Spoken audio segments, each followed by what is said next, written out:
Hello guys, welcome to my channel oh my dish. আজকে আপনাদের জন্য নিয়ে আসলাম রেস্টুরেন্ট স্টাইলের চিকেন বটি কাবাবের রেসিপি, যেটা একবার খেলে বারবার খেতে মন চাইবে। নরম, জুসি আর স্পাইসি এই কাবাব পারফেক্ট বিভিন্ন গেট টুগেদার, সন্ধ্যা বা বিকালের নাস্তার জন্য আমরা এই বটি কাবাবটি তৈরি করে থাকি। তাহলে চলুন দেরি না করে তৈরি করে ফেলি মজাদার চিকেন বটি কাবাব।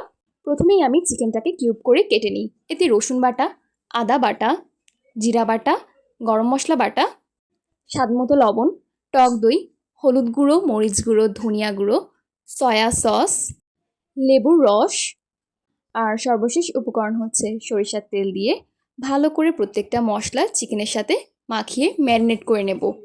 এই ম্যারিনেশনের জন্যই কাবাবটা একদম সফট আর জুসি হবে। চিকেনের সাথে ভালো করে প্রত্যেকটা মশলা মাখানো হয়ে গেলে আমি 1 ঘন্টার জন্য ম্যারিনেশনটা রেখে দেব। এই তো আমার চিকেন ম্যারিনেট করা শেষ। এখন আমি একটি র্যাপিং রোলার দিয়ে চিকেনটাকে র্যাপ করে রেখে দেব। কোনো রকম যাতে বাতাস না ঢুকে সেই বিষয়ে খেয়াল রাখতে হবে। 1 ঘন্টা পর আমি র্যাপিং রোলারটা খুলে ফেলি। আমার চিকেনগুলো ম্যারিনেট হয়ে গেছে।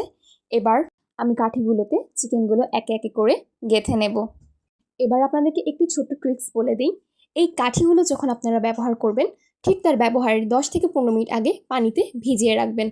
তারপর যখন আপনি তেলে ভাজতে যাবেন কোনো কিছু, তখন এই কাঠিগুলো আর পুড়ে যাবে না।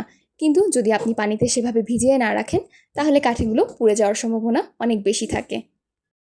আপনারা এই কাঠিগুলো বিভিন্ন সুপার শপ অথবা দারাজে পেয়ে যাবেন। আর এরই মাঝে আমার কথা বলতে বলতে চিকেনগুলো কাঠিতে গাঁথা শেষ। প্রত্যেকটা চিকেন বটি কাবাবের কাঠি রেডি। এবার ফ্রাই প্যানে মাঝারি আঁচে তেল গরম হওয়ার জন্য দিয়ে দিলাম।